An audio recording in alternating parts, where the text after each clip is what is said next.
Hi, this is Lisa Rangel of Chameleon Resumes, the premier executive resume writing company, and thank you so much for joining me today. Today, we're going to talk about 4 components for an effective executive resume summary. You know, that top third of the page on a resume is prime resume real estate, and it really needs to be done properly so you can catch the eye of the reader, of the hiring manager. So you're going to motivate them to want to keep reading and ultimately call you for the interview.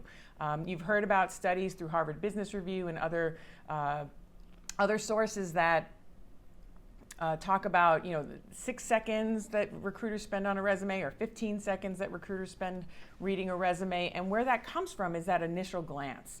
And this top third of the resume, the executive resume summary. And frankly, summary sections exist on every resume, no matter what your level. But obviously with our niche, we're going to talk about the executive resume today. But the key is to understand that top third or top fourth of the resume is really where you catch the attention of the reader, of that hiring manager, and you're going to want to motivate them to keep reading, so then they'll ultimately call you for the interview. So we're going to talk about 4 components that make an effective executive resume summary today.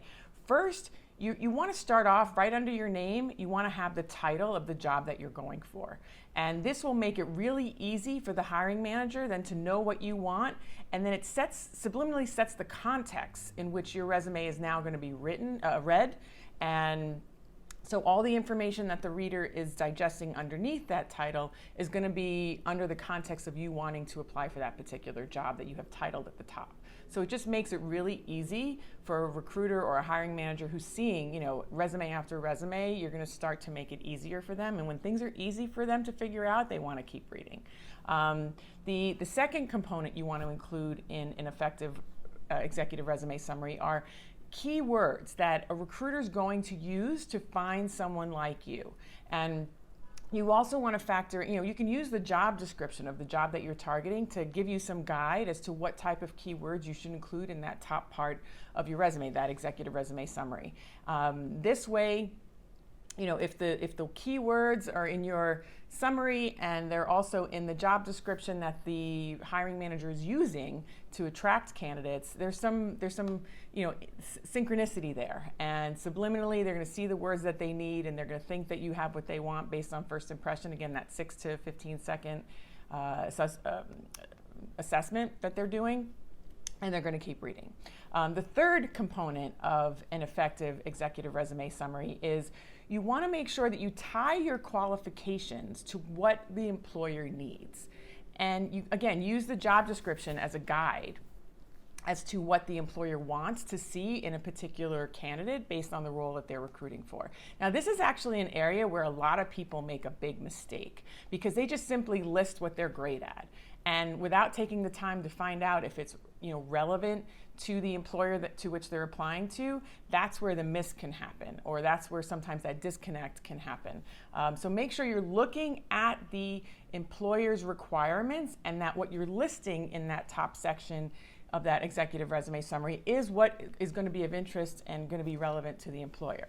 And the fourth component on that same note of relevancy, that fourth note or fourth point to include in an effective executive resume summary is you want to make sure that you're using relevant achievements. So cherry pick 1 or 2 achievements to highlight in that summary section, and those achievements should be relevant to what the job needs. Again, go to that job description. Look for people who have done the job at that employer in the past or currently.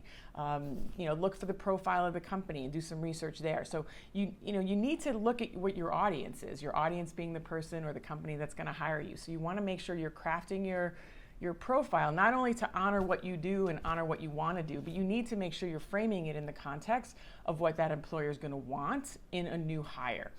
Because ultimately they're hiring you to fix a problem they have or capitalize on an opportunity that they have before them.